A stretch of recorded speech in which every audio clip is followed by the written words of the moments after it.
Nothing yet, nothing yet, nothing yet. Touchdown. Don't start with that. Okay, there's something not working here. Oh, no, we are live. We are live. I in the box. You can see your box. It's good. It's always good when you can see your own box. Right. Okay. So we are live. We'll just wait for some people to arrive. Hopefully. Hello, all the people. There we go. Gregory Lishniak. Good job, Danny's not here. Daniel Cronin, he's there. There's two already. Any more? I can see you. You poor bastard. Right, okay. We've got anybody else dropping into the chat box. Just Gregory and Daniel at the moment. Anybody else? Hello, Gregory, and hello, Daniel. Hello. Come on, people. Oh, there's Antwand. There he is. We've got Ray. Sorry, what's that? Rattenhost. I hope that's right. So I think it's Rattenhorst. Rattenhorst. Oh, we've got 3 people watching now. That's three poor souls. Davey, Cheeky Monkeys. Hello, Dave. Hello, Dave. I think Antoine's got it right. Why do we pay for LFC TV? Did you see that advert? It's fucking horrendous. They were. I'm still trying to get over seeing Robbie on Sky Sports. Oh my god, I wanted to headbutt the television. Good old Robbie. Seriously, I nearly did a fucking flying drop kick from across the room to get that. I wouldn't have missed him either. 42-inch television, he never looks so slim. We've got a few more people. We've got Vikas here. Antoine. Oh, that's brilliant. Kris, you're one sexy full homo. Brilliant. Thank you very much. Carl Walker, King, 12223. Hi. 21 people. Right, that's enough people for us to get this show on the road. So let's do this, shiz. My name is Kris, as you'll probably be aware. I'm the hideous one on the webcam. Hello. I'm joined tonight by the host with the most, Mr. Gimli. Hello, Mr. Gimli. It's nice to be able to pass duties and shirk responsibilities for an evening. It is nice, isn't it? Nice being a guest. I'm going to say I'm going to be just as much of a bitch as you and Jason Davis are most weeks on the pod. Oh God! Don't bring that man is dead to me. Don't bring him up. I thought you were married. Well, Carpenter Davis. Well, more to come on that. We might be divorced before we're married. So I'm not married to a man. not yet. Give it time. We're also joined by your better half, Mr. Gimli. Good evening to you, Kate. Good evening, Mr. Carpenter Davies. Are you well? I'm good, thank you. How are you? Good. Well, yeah. I'm alright. I feel a bit. I don't know what the word is. Gutted? That's probably the best word, isn't it? Empty. Deflated. Yeah, deflated. Let's start at the top then. So, initial thoughts. Let's start with you, Kate. Well, I didn't see the first half because I was at work. Got home for the second half. Obviously, I didn't miss much with no goals. The one stat that stood out for me, and I'd said it to Jim at the end of the match, when it was near the end of the match, he said Arsenal have had 7 shots and 6 shots, 4 against Newcastle and 2 tonight, and each one of them has been on target. But it's kind of like, so we've only had 6 shots, all of which have been on target. That's really poor. Yeah, it was. And the way we'll just fill you in. In fact, I'll come to you again on the first half. It wasn't great, was it, that first half? I just think it was the lack of it's not being able to start off the game. It seems to me that they never really got going. I mean, they were so lucky to go in at half time, still, drawing. I just don't get what was wrong with them. They just didn't have anything really, did they? No, it was the passing was poor, the closing down was poor. There was a point halfway through the second half where I think the manager clearly decided that change needed to happen. We needed to change the formation, and it looked to me like we went 4-4-2. Certainly, Sky seemed to think we did, and we sort of dropped to that more rigid 4-4-2, and we went man for man. But for the first 5 minutes, it was like the players were walking around going, "Well, I don't know where I'm playing," which was a real worry from my standpoint. But I was just amazed that when we went 1-0 down, I put in the WhatsApp group, we were 1-0 down with a minute before half time. I thought, well, that was predictable. To come in at 1-1, it felt like we won the game because it was the only real effort we had on target.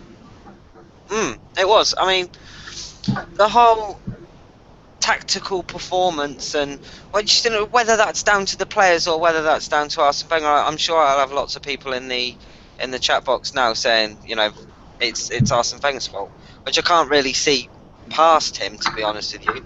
But they never set up right. The performance was. I suppose they got their fingers out their asses in the second half, but apart from that, you do feel deflated on the final whistle. I mean, I don't understand why they couldn't hold on for the win. But then again, I turned around to Kate and I said at the time, I actually fear for this Arsenal defence. I have no faith in them whatsoever, and I don't even know why that is. Maybe because they've been shit for most of the season. It's probably got something to do with it. Kate, go on. Sorry, I was going to say, he did actually say at one point when we were 2-1 up. Now, we were sat there the other day, and we're both from Oxford, so Oxford United, we always keep up to their scores. And he said Oxford United will manage to fuck this up in somewhere or another. They'll lose. They were 1-0 up. They ended up losing. No, what he said is Oxford... No, shut up. And he said today, Arsenal very much like Oxford United. We're 2-1 up, and we'll go on and draw this because Chesley will probably be stood on the halfway line picking his bum. And he wasn't far wrong, apart from the picking his bum bit, but it's shocking. We conceded from yet another set piece. Yeah. There was we had a brief chat, or I say we. I noticed a few messages from our very own Andrew in our WhatsApp group this afternoon after the game, and he was saying that Chambers was a liability from start to finish, and that he needs to go on loan. Not quite sure about the loan part because we're short defenders as it is without shipping another one off. But it wasn't his best day at the office game, was it, today? I don't think so. I think an awful lot of the time, again, he looked lost. Defensively, and it's always a big worry with me. He's a very hands-on defender. He's got his arms all over players, and in today's game you just can't do that because it's going to be pulled up. Personally, I worry when he's got a yellow card. I really do worry that it doesn't affect his game. Playing with that yellow card doesn't affect his game at all. He's not, I've got to be a bit careful here. He's still got his arms all over players, and we've already seen this season he can be a liability in those situations. I think he's a fantastic player. I think he's got a fantastic future at Arsenal coming up, and I think you will be able in 10 years, 15 years, put him in the same bracket as Tony Adams. I do rate him that highly. However, at the moment, he's still a little bit raw. You can see maybe 2 or 3 games. I remember Gav said on the podcast a few months back that Chambers is good, but he's got mistakes in him. Very much like I would presume. Well, I say presume. I would call him probably a little better of a Carl Jenkinson type player at this moment in time. He's defensively better Carl Jenkinson, but the whole tackling part of his game, he's definitely got mistakes in him. Yeah, I think those are all completely fair words, and I agree with you. I think he will get better. I think we have to sort of stick by him and sort of ride this wave because he is going to make mistakes. But some people would say, well, if you pick a player of that inexperience and you put him in at the top level, then you're going to get performances like this. So some people will blame the manager for having him in there. Some people will blame his inexperience or just on his mistakes. But people have to remember he's a young lad, and he will get better. There's no doubt about that. We'll go through a couple of the key moments in the game. Obviously, the start of the game saw us pretty much on the back foot, pretty much from the off, really. Most of the action was down at our end. We looked flat in possession. We didn't see the track runners.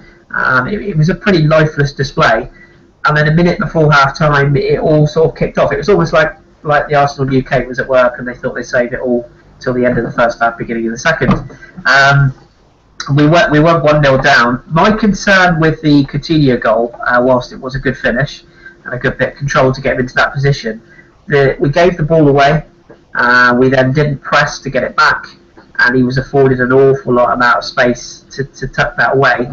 Okay, this is something we've seen before this season, isn't it? Do you think that the players are instructed to sit off? Would you like to see more of a challenge pressing the shot there? I'd like to see them making the most of what they can do. They're not... Me and Matt Gim had an argument. Well, not so much an argument, but he said about why did Santi take that shot? But we've criticised them so many times for not taking shots when they should take them. So how can we suddenly start turning around and criticising them when they do take them? I don't think that... We're not the best team that we've ever seen this season. We all know that. I don't know why that is, whether that's tactics or whether that's tiredness. Sanchez, as someone on our timeline said, didn't look great today. He didn't play great. Whether that's tiredness because he usually has a winter break, I don't know. What do you think the reasons for are, Kris? I mean, with Alexis, I think we have to sort of give him a bit of a chance. I mean, at the end of the day, this is a guy that's carried the majority of this team for the past 3 or 4 months. He's going to have an off day. It was notable today that Brenton decided to put 2 men on him every time he got the ball. He was pretty much crowded out, and a lot of his work, first half particularly, was going the other way. And he was forced to defend an awful lot, and obviously his work rate you never question. He'll always do that. So I think it's difficult to say going forward. He didn't really get the opportunity to shine today. But Kim, if I can ask you, sort of on Alexis, I mean, he had that little break when we went to Galatasaray. People have all said, "Oh, I'm worried about him burning out." We've got a few fixtures over Christmas that arguably, we should win no matter who we put on the pitch. Would you still maintain that you play him every game, or would you like to see him rotated? I think, that's a very difficult one, because my heart says that I want to see him play every game, but my head says that, we do risk him burning out or, being able to pick up niggly injuries from the burnout. It's a difficult one, isn't it? I mean, when we play badly or we're up against it, you can see that the rest of the players are turning and looking at him and going, what the fuck are we supposed to do here? And he has become a bit of our talisman this season, I guess, which is a fantastic thing when you think it's his first season at the club. I think you've got to be careful in how you use him. I think, if we go 2 goals up in a game, I think you've got to pull him off.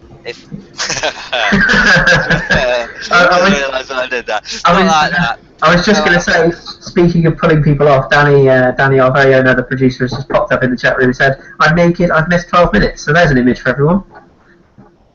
No, Hi, Danny. Hello, Danny. He just said, "Look, Kris has an HD webcam, £10 well spent." I'm sure a lot of people would disagree with that. Carry on, Gim. But no, I think if you go a couple of goals up in a game, then you've got to take him off. You've got to use him over the Christmas period sparingly, so we can go into the new year with at least near fully fit Alexis Sanchez, because he's just that important for us. Yeah, I agree. Hello to Pixel Rapture and to our Canadian Kelly in the chat box, by the way. Can I just say, I did see Pixel Rapture making a bong out of his Arsenal smoke. Yes, I saw that as well. That's brilliant, Techers, I have to say. Absolutely fantastic. I love it. We'll move on to the equaliser then. So it was strange. We'd gone 1-0 down, and I think I put in the group, and as I hurled my washing that I was folding during the game, how sad is that, across the room, it was so predictable that we went 1-0 down, and I would almost brace myself. I was like, well, okay, we've conceded right before half-time. It's a terrible time to concede, and shit was going off. And then all of a sudden, we get this free kick at the other end, which any Scouser that tries to tell me that wasn't a free kick can just die, because it was. Gerrard committing the foul on Alexis, clipping his ankles. I think the super slow-mo in the second half clearly shows that it is a free kick. Flamini gets the nod on, and Big Debussy, I say big, he's not even that big at all, but he got on the end of it. I think he actually out-jumped Skirtle, which is quite impressive in itself, and popped it in the top corner away from a flailing Brad Jones. I tweeted a picture at the time, but I think it's obviously it's me, clearly all about me. So there you go. But the shirt was doing as well. We came in at 1-1. What was your sort of thoughts as far as the equaliser game? Could you really see that coming? Because we were just so poor. Did you think that was the platform that we were able to build on for the second half, or was it just purely luck? I think in my mind, I had it down when we went 1-0 down to get to half time and regroup from there. You know, we always seem to, or this season we have played better in the second half. I don't know if you've noticed that trait about us this season. But yeah, I was just hoping that we could get into the second half, regroup, still 1-0 down and maybe try to nick it in the second. But to be at 1-1 at half time, I think I was, shocked, to be honest, but happily shocked. Yeah. But what a great header it was from him. I'd like to see us play like that from set pieces as well. I don't think we've been as good defending at set pieces as we have been, maybe attacking them as well. So I think there's improvement to be made in both of those places in our game. But no, it was nice to see Debussy get the goal, and wasn't it nice to see the passion that he had, the equaliser as well, when he fist pumped the air.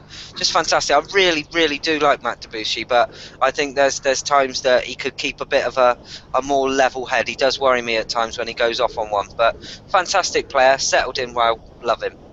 Yeah, I couldn't agree more with that. I think he's a solid player, and sometimes you can say, "Oh, solid," or that's all he is. Now I think he's a lot more than that. And don't forget, he's playing at centre back, a position he's not familiar with. So that's when we have centre backs fit again, I think we'll see the best of him at right back. And I'm not saying it because of sour grapes to Sanya, but I do genuinely believe he is an improvement on Sanya. Yeah, I think that's fair. I think it will probably show more over the coming period of time than it will, because there's a reason Sanya's not getting into the Man City side. So, make of that what you will. And I think we should point out Antoine as well down there. He's actually said it in one sentence better than I could, dribbling on for bloody half an hour. 1-1 at half time felt like a win, 2-2 at full time felt like a loss, and I think that pretty much sums it up. Yeah, absolutely brilliantly put. Yeah, well said, Antoine. Kate, I'll come to you. Second half. You got to see all of the second half, did you? I did. Cool. So we came out second half. I wouldn't say we looked a different team, but, well, actually, no, I would say we looked a different team. I wouldn't say we looked the finished article, is probably a better way of putting it. But we did definitely look more up for it. The pressing was higher, the sort of desire to win the ball back, the effort to get on the ball and pass it around a bit, because all have got on the ball a few times. Were you sort of confident that when we come out second half that we would actually get in front, or did you still fear the worst? Do you know what? I always try to be confident, but they make it hard. But yeah, they came out, and I can't say whether they looked like a different team or not, because I didn't see them in the first half, but they looked like they wanted to win the match, and they wanted to go on and get the 3 points. But so why didn't they? And it's not like Arsenal to concede from a set piece, is it? But it is really good to have Debussy back. Whereas I'm not always confident of our defence, Debussy has that quality that he will get stuck in if he has to, and he will do what he needs to do to dig the team out. And it's good to have a bit of stability. And it was a great header from the little short man. The little short man, bless him. And he's got lovely hair. I've decided that if I ever chop mine off, that's what I'm going to do. That's how I'm going to have it. You're not going to do a Girouds then? No, I don't think I can pull that off somehow. I can barely pull myself off, let alone that haircut. So no thanks. So we got in front the Giroud goal. It was a beautiful goal, and it reminded me a lot of one of the few games I was at Anfield, which was the goal that Freddie Ljungberg got at the near post, circa 2004, 5-ish, I guess, 5 maybe. Oh, I can't remember what I had for breakfast. Cut it out. Actually, maybe 2000. It was the gold shirts, the Sega gold shirts, and when we'd had Van Bronckhorst sent off, and and Freddie popped up Okay, with the winner I at think the I've big just post. about got it. Yeah, so he cut across. It was a little bit further out the cross on that one, but it was a very similar goal because all the lovely bit of footwork. He sort of got to the byline, cut it back, and I didn't realise it had gone in for a second because I didn't realise how he got it through Brad Jones's legs. But it was a lovely finish. We mentioned this on the pod last week, but Giroud doesn't look like he's been away form-wise, does it? It looks like he's just dropped straight back into the team, straight back into form. I think the one thing that you're seeing from him as well is he had a pretty full-on last season, and then he went off for the World Cup where he played a few games. They came back, and having that injury, it's probably easier to say it now, but may have been quite a blessing in disguise. He certainly looks back up to full fitness, but he should be because he's 2 or 3 games into it. But no, I think he's been better since he's come back. I think he complements Welbeck quite well in his style of play. It's an Arsenal style of play. You're going to do that. You knew it was coming. But yeah, he has been better since he's come back, and I can only put that down to him not hanging out of his arse every game from being the only striker and having to be overused. Or indeed hanging out of someone else's arse. Yes, indeed. The situation. Yeah. Well, you hope there'll probably be newspaper stories coming about how he's fucked half of London in the next 3 months. But as it stands at the moment, he's playing well, and it's nice to see him play well because I have been critical of him at times where he has been bad, but he has had my full support the whole time. I do like him. I do like what he brings to the football club, and I think he's a hard-working player as well. Yeah, I agree with that. Okay, once we got in front in the game, we seemed to go through sort of a bit of a period of time where we looked, I wouldn't say comfortable, but we seemed to be in control of the ball, we seemed to be in control of possession, we seemed to have that little bit of sort of, what's the word, spirit about us again. Things seemed to be clicking back into place. And then it was only towards, I don't know, probably the last sort of 15 minutes or so where we knew we were going to have a lot of injury time. I know we joked in the WhatsApp group about the Abue game all those years ago. But I genuinely didn't see them equalising. I didn't see it coming, and we were dropping deeper. Arsene got his cock out, which is always nice to see. But we just didn't. I've got to get that gag in every time.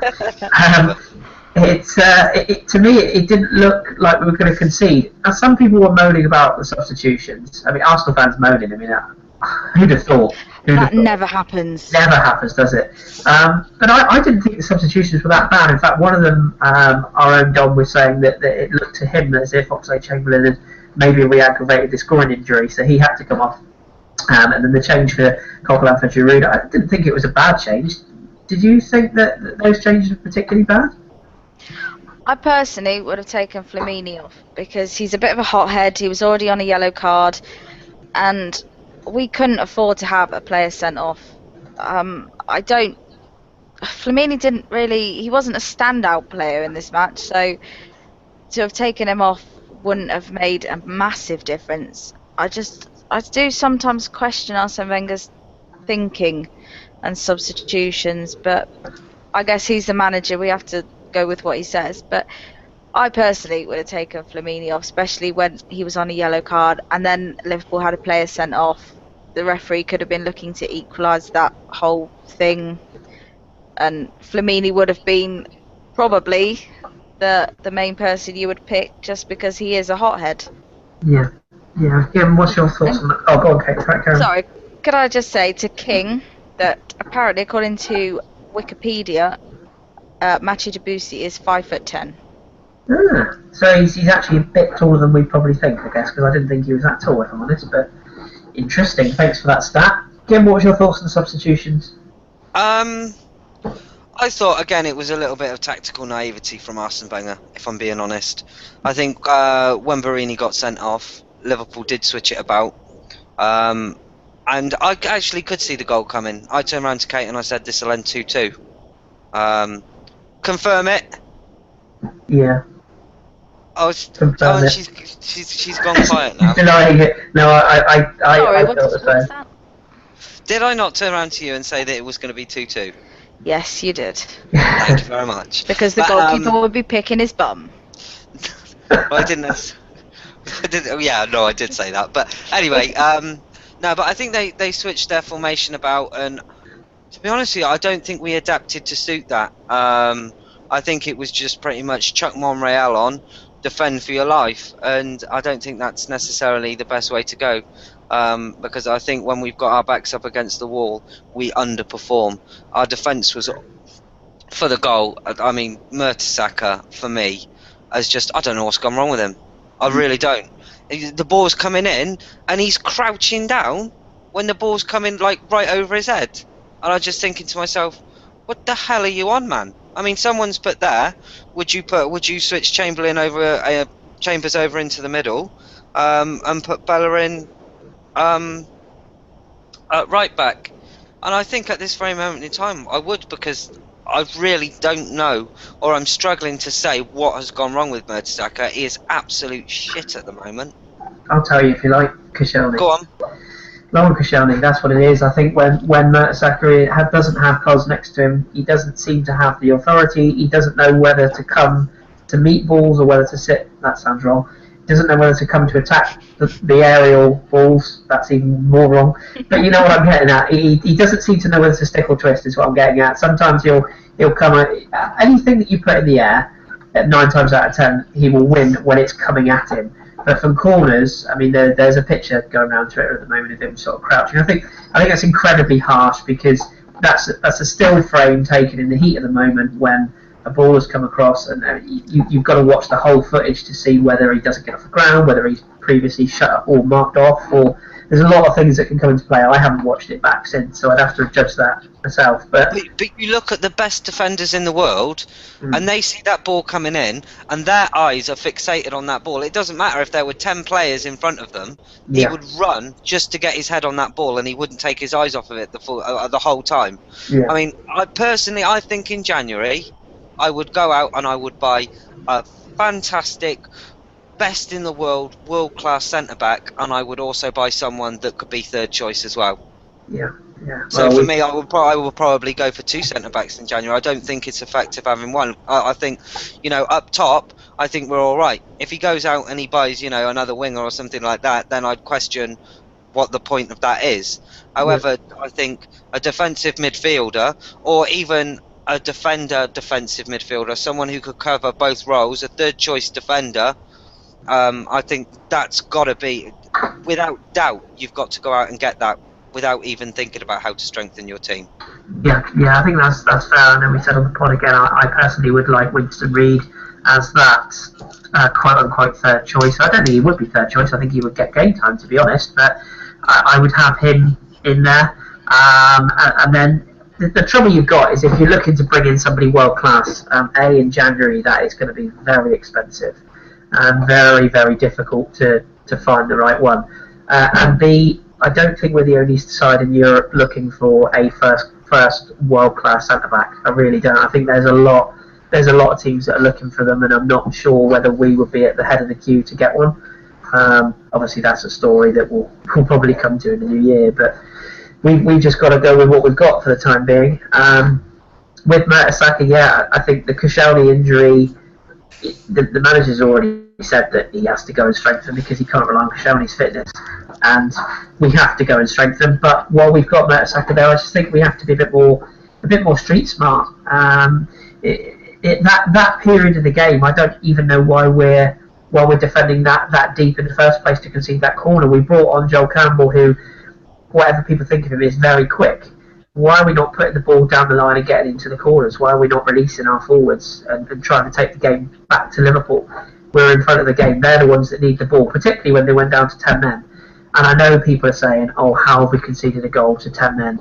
It's completely irrelevant when it's a corner, because you never send all of your players up for a corner unless you're at last chance saloon, and that was what they were. So we could have had 11, we could have had 14 in there.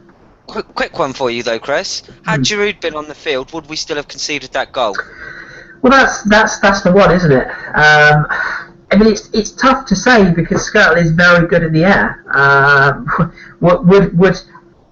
throw the question back at you. Would Giroud have been the one marking Skirtle? Because I'm not sure he would have been. I think if you said to people now, who would you like to be marking Skirtle, taking away form and everything else, you would probably say it'd be Mertesacker. So the right man was probably on the right defender. But we all know what happened. It's horses for courses. If my auntie had bollocks, she'd be my uncle. So it's difficult to say afterwards. In the cold light of day, probably, to answer your question, we maybe wouldn't have conceded that. But I do have to ask, Kate, I've got to ask your opinion on this. Our goalkeeper made a couple of very good saves, in fairness to him. Some very, very good saves, in fact. But he also did go for a little walkabout again. Why does he do this?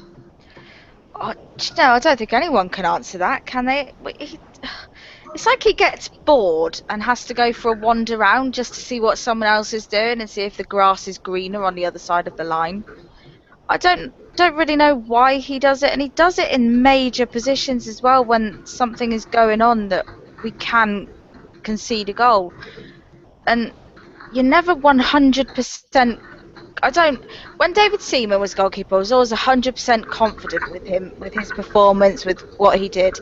And although I know you can't compare Szczesny to David Seaman, I'm never 100% confident with him. No matter if he's been on form for the last 5 matches or if he's lost the last 5 matches, I never have 100% confidence in him as a goalkeeper.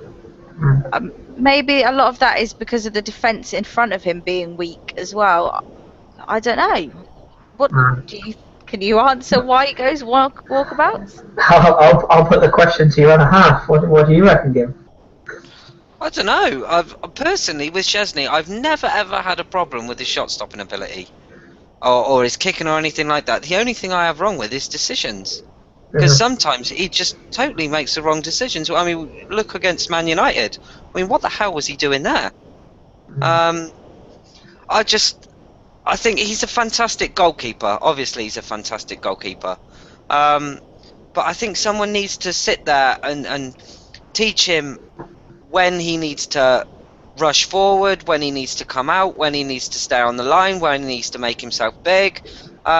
His decision making is absolutely appalling. But do you think? He reminds me of? He reminds me a bit of Fabian Barthez in the Man United years. That's who he reminds me of. Fucking fantastic goalkeeper who, if you shot anything at him, 9 times out of 10 he'd save it. But if you put him in a one-on-one situation or a time when it's a bit on top, it's like something in his head goes, do you know what? I'm going to be a complete prick here, or I'm going to do the wrong thing, and just ends up about half a mile away from the goal. Yeah. I'm wondering if, looking back at our goalkeepers, excluding Big Dave, who was there before the Arsene Wenger era, if you look at the keepers we've had, they all do this. I think back to Jens Lehmann against Dynamo Kiev all those years ago when he came racing out and conceded. I think of Almunia, enough said, bless him. Fabianski was caught going walkabout. I'm wondering if this is maybe the way that the goalkeepers are being coached to come and intercept. Everyone says about Manuel Neuer. I personally don't rate Manuel Neuer half as highly as everyone else does. I think obviously he's world class, but I think again you'd be world class if you played for Bayern Munich. I think he's very good, but if I support Bayern Munich, I don't want my goalkeeper doing keep ups and running around on the edge of the centre circle, sweeping up behind. I want my goalkeeper in his goal doing what he's paid for. That being said, if Szczesny does the right thing, which he did do several times today, where he'll come for a cross early, I think Gary Neville made the point in the English commentary over here that he said he takes up a quote aggressive starting position, and I like that because it does make your defenders aware that the goalkeeper is coming for the ball. But that through ball, and let's not forget as well, he got away with a handball in that as well. He could easily have been off, and with 20 minutes to go, I don't think we've even got a point today. But we'll move on from the Shez. I want to talk a bit of Koch. Because he's a guy that's been out in the wilderness on loan at Charlton, on loan at Freiburg last year, and he's almost come back out of necessity at this point in time. I thought he did all right today. When he came on, his aggression is decent. He's a bit of a whippersnapper. The question I'd put to you, and I'll ask you on this one, Kate, would he really do any worse than Flamini does in that position at the moment? I think he's young. Well, obviously he's younger than Flamini, so he's going to have more more pace, maybe. Flamini's not the fastest player in the world, is he? And he's slowed down since he's got older. Coquelin, I think he's one for the future. I don't think he's the finished article as of yet. He's been one for the future for the last 10 years. He's not that old.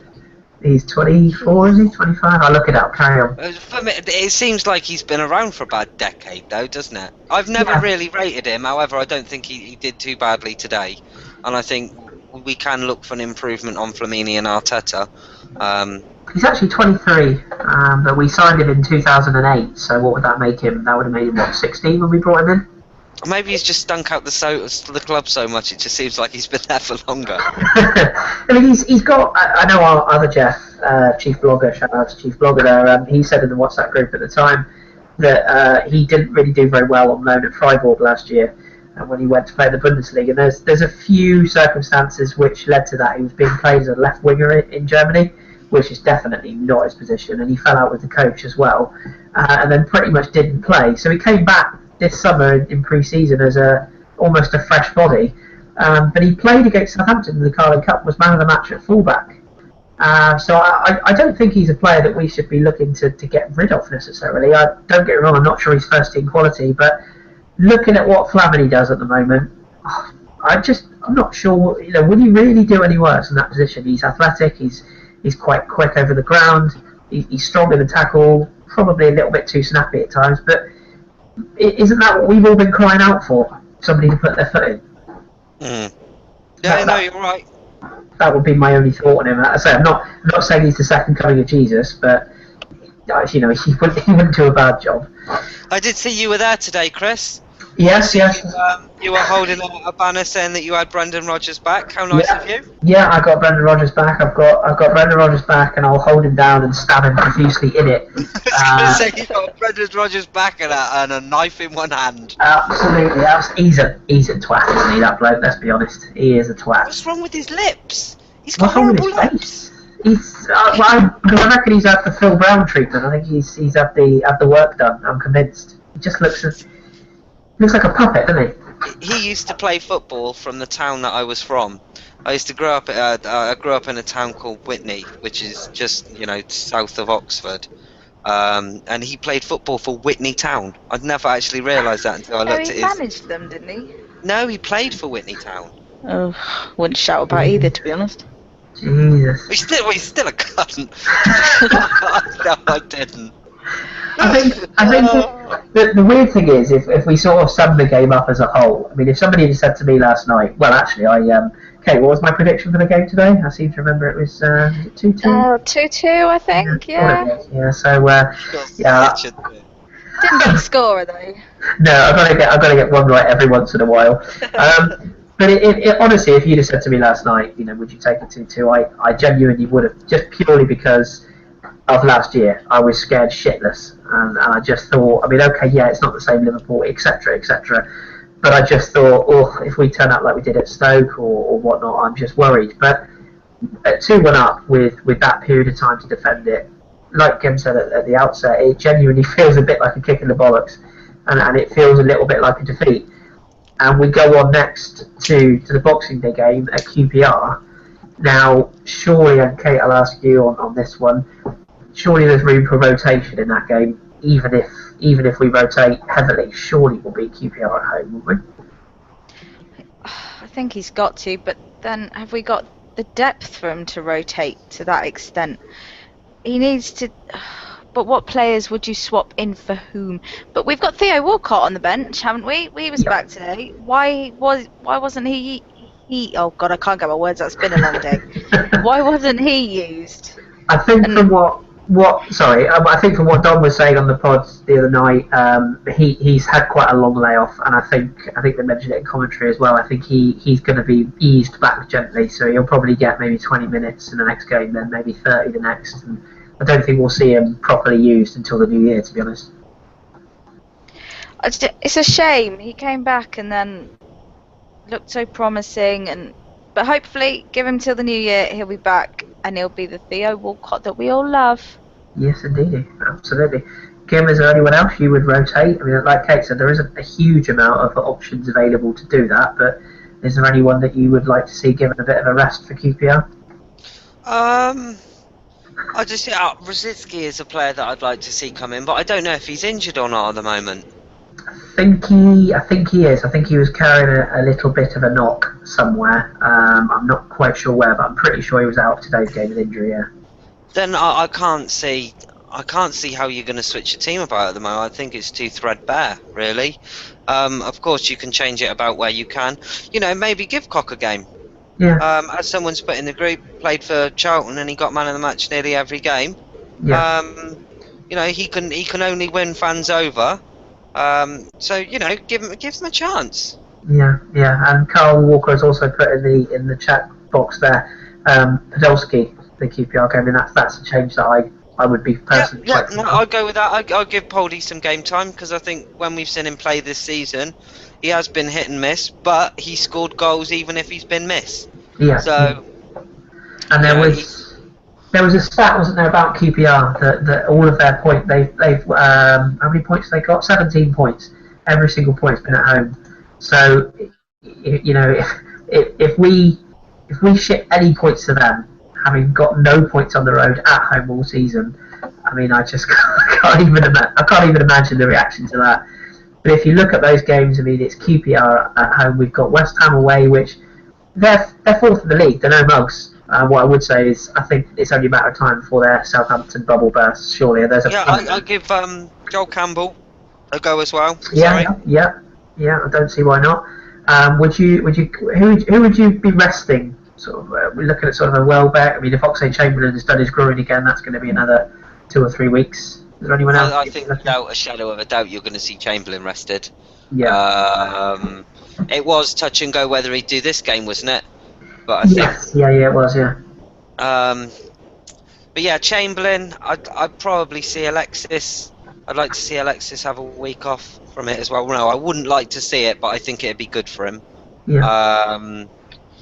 I would play Girouds. I would.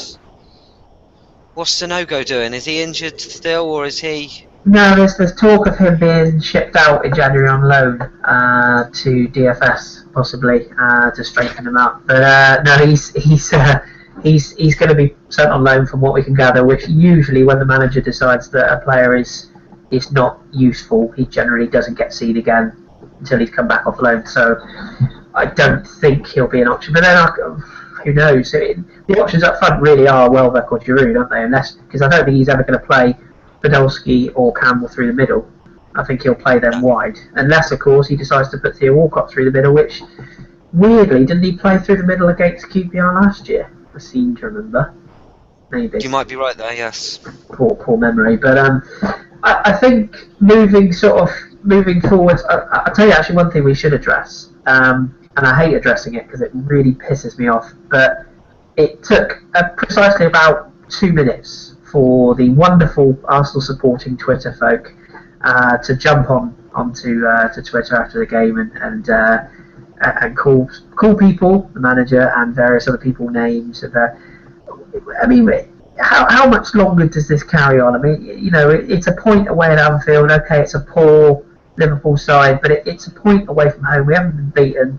Given what we sort of witnessed the first half, we came out with a point. Is there really anything that will make Arsenal fans happy, or certain Arsenal fans happy? I should caveat that.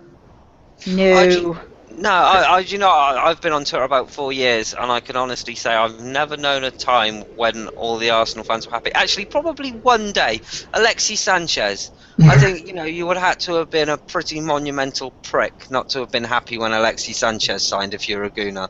Yeah. But apart from that, there's always something wrong, isn't there? I mean, I do it because I go on and I moan. But, I say things, while I'm watching the game, and most of them are out of frustration. I stand by most of them. But it's this whole, if we lose, I won't go on Twitter in the evening because it's depressing. Yeah. And I think today is another one of those. We probably should have won the game. In fact, no, sorry, ball's out the bath. We should have won that game. Yeah. And no doubt there are people on there moaning now, saying that the tactics was wrong and the substitutions were wrong, and how can we draw against the side that we were dominating and then had a player sent off? I think it's.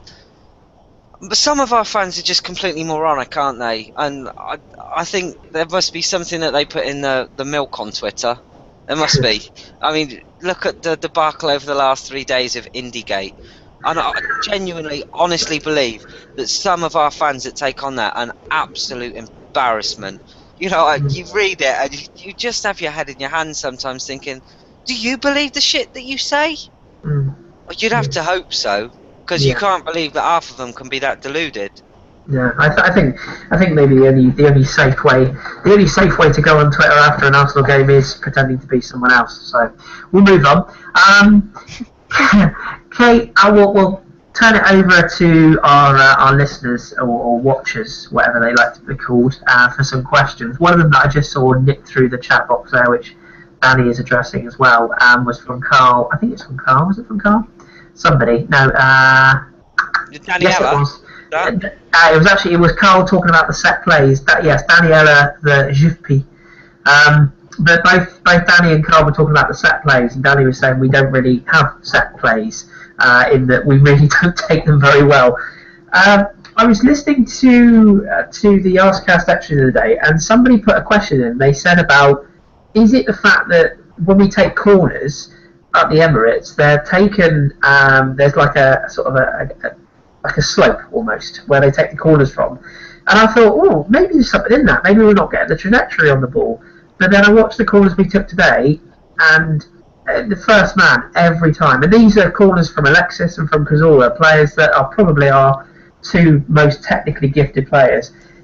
Kate, is there something that we're doing deliberately? Are we just crap at corners? I mean, how would you change that? Would you like to see different players on them? Yes, change. Lexi should be in the middle. He should be in attacking the goal when the corners are taken. Are we not practicing them at training or something? Because we're really shit at them. And we can't defend them. We can't score from them. What can Arsenal as a club actually do with set pieces and corners and everything? It's frustrating to watch. Do you think the players actually get as frustrated as the fans do while they're watching what goes on? It's just hard to say, isn't it? It's hard to say. I mean, I don't know. If you think back to the days of the George Graham days where we used to be a threat at every set piece, and now it's almost gone completely the opposite way. Same with free kicks as well. Very rarely seem to get one on target. Kim, have you got anything to add on the set plays, or what you'd like to see changed? Would you like to see us play them short, maybe, and change the trajectory of them? I believe it's got to be something within our players that's the problem, because you've got to look at it. Other clubs come to the Emirates and they don't have any problems with corners and set pieces and whatnot. Other than that, I would probably build a 2-inch soil turfed area around the corner flag for the groundsman when we've got a corner, and when the other team come along, and just get him to run his fork over it or just spade it away. Other than that, no. But no, I'm being a tit. The real point that I was trying to make is, every other club comes to the Emirates and they don't seem to have any problems with corners there. So why should we?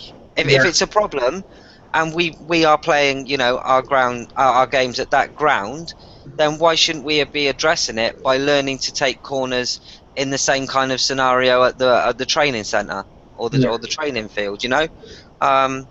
Other than I don't really think that there's a lot else I can put to that. The strange thing is, as well, of course, is that we had a player who came to train with us for a couple of seasons. You might remember him. He was called David Beckham, arguably the best deliverer of a dead ball, basically in the history of modern day football. I can't think of any better at delivering a set piece, whether it be a free kick or a corner. You would have thought that maybe if there was ever any training done, surely he would have been the one to learn off of, but apparently not. So maybe we just aren't training in them.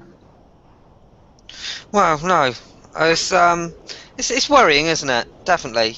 Yeah, it's probably at the back of the list for the things that worry me about Arsenal, in truth. But it's a worry nonetheless.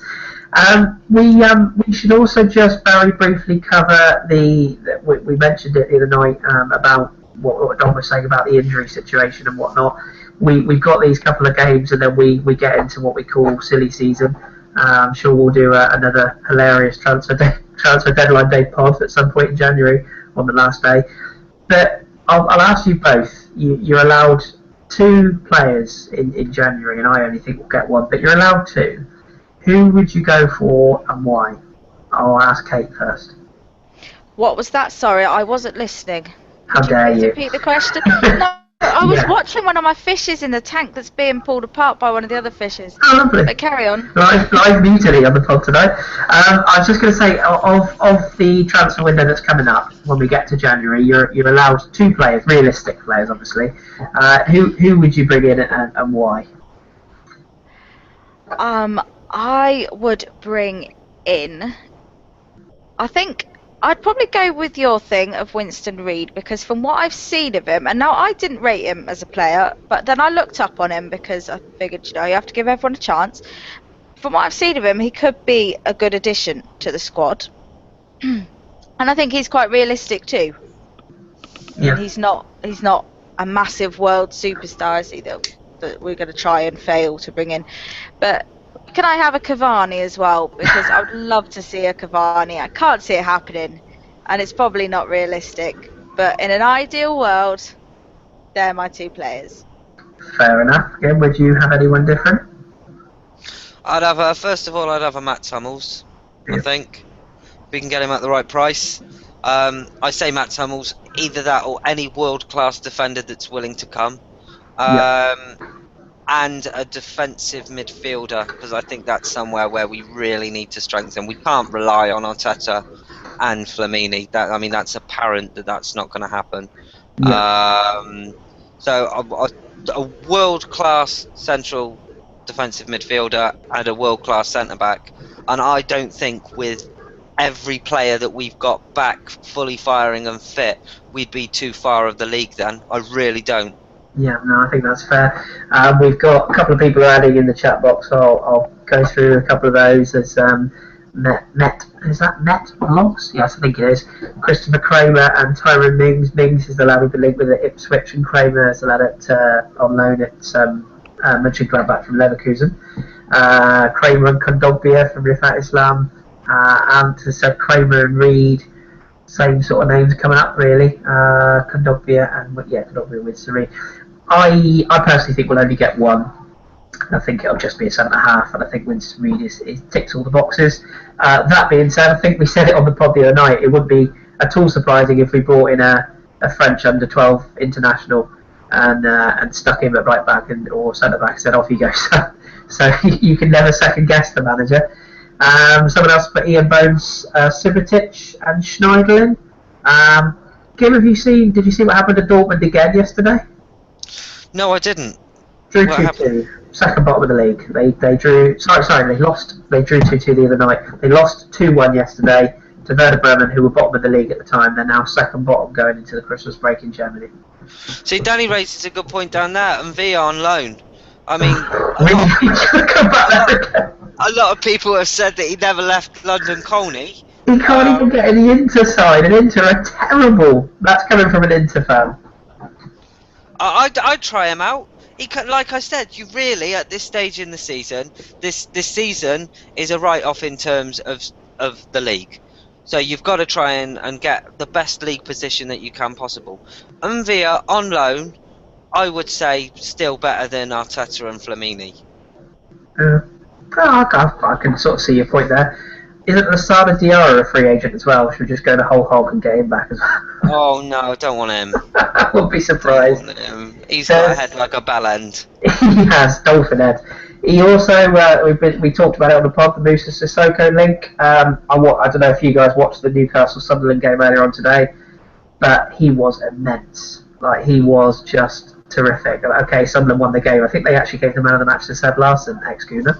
But Sissoko was just unbelievably good. He was all over the pitch, tough in the tackle. He's actually a lot quicker than people realise as well. I'm starting to sort of warm to that idea. Did you see his performance this morning, Gim? Did you watch that game? No, I didn't, because unfortunately I was asleep. However, I think as you've got to weigh it up, 10-15 million pounds, for what he is, you would hope that, you know, he's going to go out and buy world class. I don't think Sissoko, long term for me, is the player that I want. I want someone better. Do you know what? And it's a decent shout. I wouldn't mind Schneiderlin at all. I wouldn't mind him, and I know we were close for him in the summer.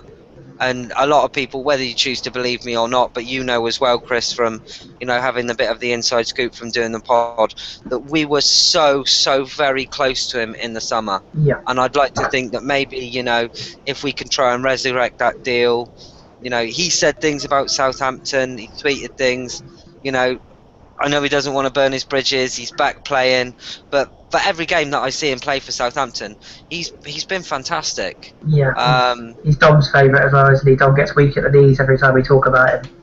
Do you know what? And even another punt, Wanyama as well. He's a good player as well. I would possibly take him, but then again with Wanyama, I think you're barking down the Sissoko tree. Yeah, I think Sissoko's a better player. Are you willing to have someone and pay £10 million for them to come in and do a job short term and maybe be back up next season? Yeah. Or are you just going to pay out the 25-30 million and buy someone that is absolutely dog's bollocks, will sit in your team for the next 10 years?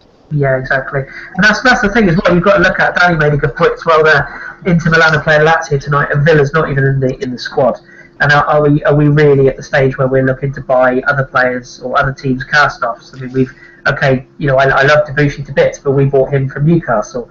I love Chambers, but we bought him from Southampton. You know, should we be actually elevating our targets and going, no, let's go after the big ones? Yeah, I think we should. I think we've got to show the ambition and go out for big players.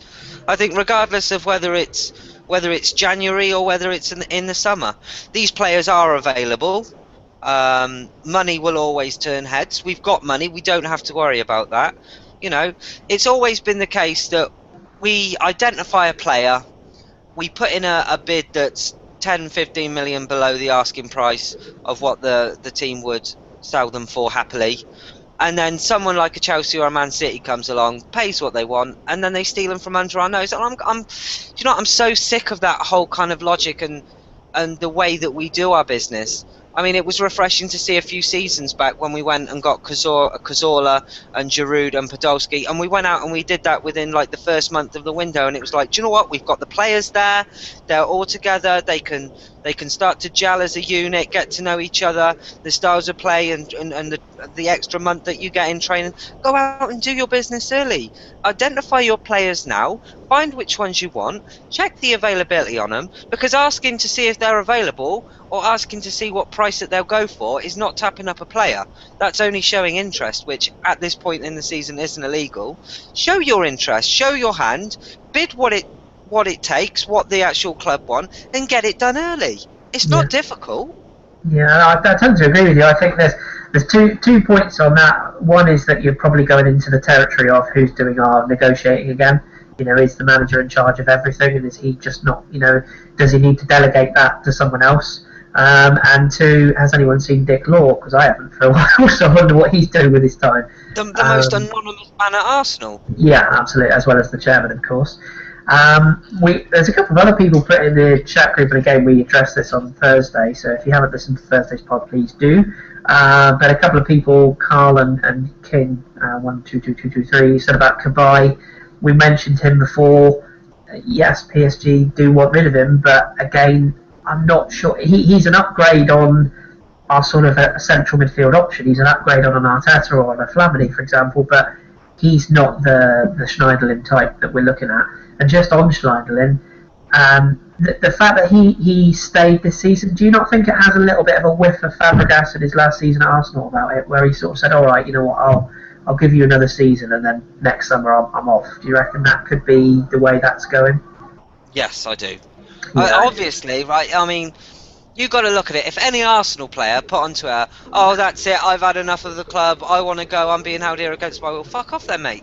Yeah. You know what I mean? Even if that's Thierry Henry in his last season, go on, just go.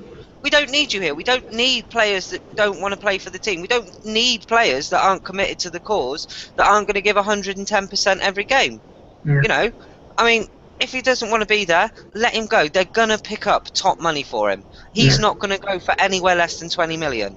You know, in terms of today, that's probably about going rate for him. Even if I think that, you know, that may be a little bit steep, but I think that is going rate for his type of player. And I think what he would add to the team would be invaluable. He would do the difference that a £40 million player would make to the team.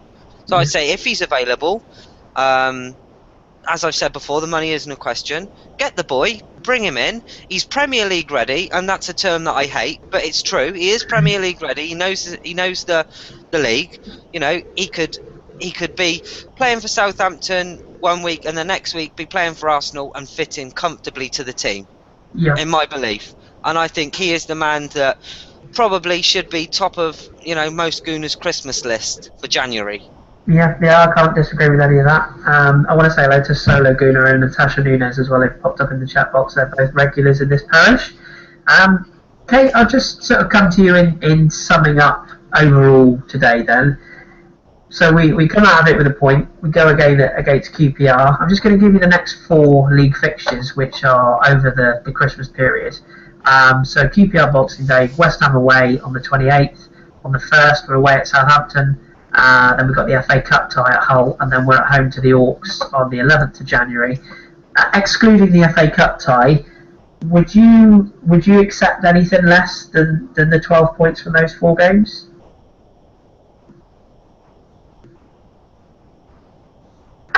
I've not killed her. I'm upstairs. Oh, I was on mute. I was going to say, what have you done to her? No, I was on mute. It was my fault. Sorry. You've done it. Not guilty. Oh, see how professional I am. I am going to... Oh, hello, Solo Gooner. I am going to say 10 points out of the next matches because I think that we will drop points to Southampton. But that's the only team. And I think we'll whoop the Orcs. And, yeah, that's my points prediction. I'm not going to give you scores, though. You can wait for them like everyone else. Absolutely. Kim, do you concur with Kate? Do you think 10 points, or is there anything different about those games you'd want to throw in? Last week I looked at the next 10 games that Arsenal had, and I didn't see a game that I didn't think we couldn't win. So I think we are Arsenal Football Club. You can't go into a game and go, well, I think we'll draw that one. No, I went to Liverpool today. I thought we'd win. I thought we'd win against Manchester United. Do you know what I mean? I do think that we are the type of team that you can't go, well, no, we'll go there and expect to lose. No, we're Arsenal Football Club. We should go and expect to win. Those fixtures that you've said, we should go there and expect to win every single one. Yeah, and I think the West Ham one could be pivotal, as I said before. If they're due a Southampton collapse, they're due a tumble down the table. They're playing very well, but... So how good has Carl Jenkinson been for them as well? Exactly, yeah, exactly. But again, it's game time, isn't it? We said last season, when he played for us last season, he looked very good. When he just came on here and there, he looked a bit ropey because he wasn't up to match speed. So I think he's probably going to be one of those players that the more you see him play, the better he'll be. And who knows, he might come back, he might do a Jack Wilshere, he might come back twice the player. And if the only frustration with me with Jenko is that if we've ever needed somebody to cover centre half, look at his build. You know, he's tall, he's good in the air, he's athletic. He would have been the guy that arguably we could have used. So maybe that's a bollock drop there. The thing is though, Chris, you don't get to 4th or 5th in the league carrying a passenger, do you? Oh no, God no. And they got Stuart Downing in the team. Let's not forget that. Exactly. So, well, so obviously you do get to that point in the league carrying a passenger. Absolutely. But from what I've seen, he has been a class above. You know, and I do think it's ironic. You know, we're crying out for defenders and our defending shit, and you've got someone who we considered not good enough going out and ripping up trees for a rival team. And look at the assist he provided for Andy Carroll last week with that cross as well. I mean, he's one of the best crossers of the ball at our club, in my opinion, and that's quite a thing to say. But ever since he's played, he gets in a really good cross, something most of our fullbacks seem not to be able to do.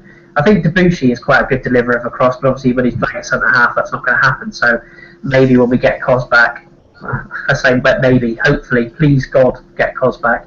Maybe then we'll see a bit more delivery from the sides. But hey ho, I concur with both of you. I think we'll probably end up with 10 points. Weirdly though, I can see us beating both both West Ham and Southampton away. I think it's the Stoke game at home, weirdly, that we might end up dropping a point or two. Not for any other reason other than it's Arsenal. And it's just the sort of thing that would be typically us, to go on a run and go and beat sort of teams away from home and then drop points at home to that lot. So I hope I'm wrong, but 12 out of 12 is achievable. We'll start to sort of wrap things up, if we will, because I'm sure we've all got things to do. But Gim, I want to just throw to you just to let everyone know what's happening with ABW over Christmas, how long we'll be gone for, what we're putting out while we're away and when we're back. I tweeted we'd be gone till January 6th. So gone forever. I got that one wrong. Yeah, we'll be back sometime in the summer. Have a lovely Christmas. See you again soon. Look after yourselves. I think we've got book specials with you, Kris, haven't we? Yeah, I can fill you in on what we've got planned over the period we're away, if you like. I've got it to hand. We've got the Christmas Eve, we've got the special that I did with Danny, with Arsblog and with Goonaholic and my friend Gaz. That's going up on Christmas Eve at midnight.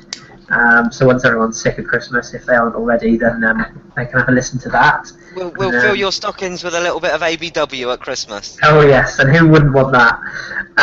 So when the missus has pissed you off and she's burnt the sprouts and Christmas dinner is fucking rock hard, you can slink off to your spare room, put your phone on and have a listen to ABW. Absolutely. Merry Christmas. He's not speaking from experience there, by the way. I don't burn sprouts. Who would ever think that sprouts would come up on this podcast? I know Kate's a fantastic cook. Garlic chicken, it's the tits. Nom nom. I'm looking forward to Boxing Day and Boxing Day only, as I've well documentedly hate Christmas, but bar humbug. But it will be fun. The special we did was fun, even though Danny hated editing it. It's worth it. So hopefully that one comes well. The book special we've got is New Year's Eve. I think we're putting that one out, which is with the Fresno Gooners and other Jeff and myself recorded, which was Chanel and I've gone complete. Jordan. There we go. Jordan and Chanel. Sorry, Jordan, forgot his name there. They did a really, really good book pre-season about travelling all around parts of America and putting in bits of Arsenal sort of media and photos and all sorts of artwork that people put together. It's a really good book, so that'll be worth a listen as well. And I say that one's on New Year's Eve. And then after that, we'll come back. We've got, I think it's fair to say, we've got some pretty exciting things coming up in the new year, have we not? Would you like to tease a few bits and bobs that we've got coming up? Do you want to put in the chat box away from here what we've got coming up? The host with the most has forgotten all the stuff. What can we say? What we will say is we've got some very good guests in the pipeline, haven't we? We can say that much. Yes, we can say that. We've got some of the old guests that you've seen in the first half coming back and doing a bit, the bigger celebrity ones. I know Rodgers sorted us out a few ex-players. We'll have Hillier, of course. Jimmy Carter will probably come back and do a bit. Limpar will come back as well, because of course we were supposed to have him on with Hillier and Carter the other week.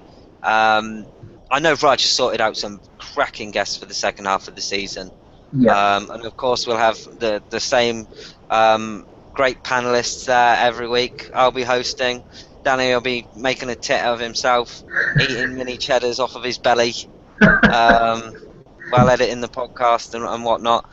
So we've got an exciting second half of the year. I didn't say on the podcast itself, I wanted to wish everybody a Merry Christmas and thank them for the support that we've had over the last year. It's been just amazing, and even this season, coming into this season and winning the award and everybody getting behind the podcast to do that, it's been a thing of beauty. And I don't think we ever really imagined that it was going to get this big, but we're sat here, we've had 50-60 people listening to us tonight just chat crap after a game.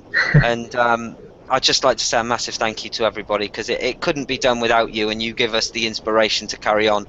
No homo. No homo. Kate, I'll come to you just to wrap up. Is there anybody that you'd like to particularly to mention tonight, or anybody you'd like to say hello to, or anything of that ilk? I don't think I have any specifics, but I would like to say a massive happy Christmas to everyone who follows me, and thank you all for all your lovely tweets throughout certain times of this year. It's been a wonderful and amazing help, because Twitter does give you sometimes. Twitter's not perfect, don't get me wrong. We've all seen that over the last few days. But sometimes the people on Twitter can be lovely, and they do support you, and they help you get through things occasionally. It's like a little Arsenal family. And I hate that saying before you say anything. But no, just a happy Christmas to all the listeners, and I hope everyone gets everything you want in your stockings and has a proper piss New Year. If you drink. I'm going to say if you drink. I've been on the apple ties today. It's been lovely. How can you drink apple ties out of a can, Chris? Do you know what? It's quite a new sensation, actually. I went to Sainsbury's today and I was like, oh, what do I fancy? And I saw apple ties in a can. I thought, wow, this is... Hold on, let's get this straight. Putting toothpaste on your bollocks is a new sensation. It doesn't mean you want to go out and do it, does it? Well, only on Sundays. I'm disappointed in you. If that's the inspiration that the Pirates have, then they are fucked. Absolutely fucked. Well, we didn't lose today because we didn't play, so it's not all bad. Can I just say a quick, Natasha, happy Christmas to you too, because you, as an international gooner on a tiny speck of an island, you are people too. Yes. Well but happy Christmas, Natasha. Trinidad and Tobago, if I'm not mistaken. I don't know which of the two or whereabouts, but yeah, absolutely. And to all of us, I'd just like to say 2 quick thank yous before we exit. One is Mr. GFP himself. God bless him. He was a trooper in editing that bits and bobs for the special the other night, so I did want to thank him for that. But you know, it's his fucking job, innit? So he should be doing it. I'm joking. And I also want to give a massive thank you to our other Jeff in Canada land, who painstakingly helped me sort out my PC spyware and malware issues from all the porn yesterday. So thank you for that, Jeff. That was very much appreciated because my PC was crying until he got hold of it. So thank you to Jeff. No more big butt chicks for you, Carpenter. Damn it! Too much porn. What am I going to do now? Ex-hamster is dead. Try Prawn Hub. They've got put pictures of deshelled prawns on there. That's always good. That sounds fishy. That sounds really good to me. I'll have to get on that. Remember, www.prawnhub.com. All the W's there. All the W's. All the W's. We will be back. I think the plan is to do a radio show on Boxing Day, so any of you that have got nothing better to do with your lives than listen to us prattle on, we will hopefully be back on Boxing Day. I think it's myself. I think Danny said he's going to come on for that one, so we'll be back on Boxing Day. Thank you to Gim, thank you to Kate for coming on. Appreciate it. Pleasure. And we will see you all in the new year if we don't speak to you on the radio before then. And thank you to everybody watching. And this is me saying goodbye, and goodbye from them. 6th of January. Whenever Jim fancies it. Love you all. Happy Christmas. Merry Christmas.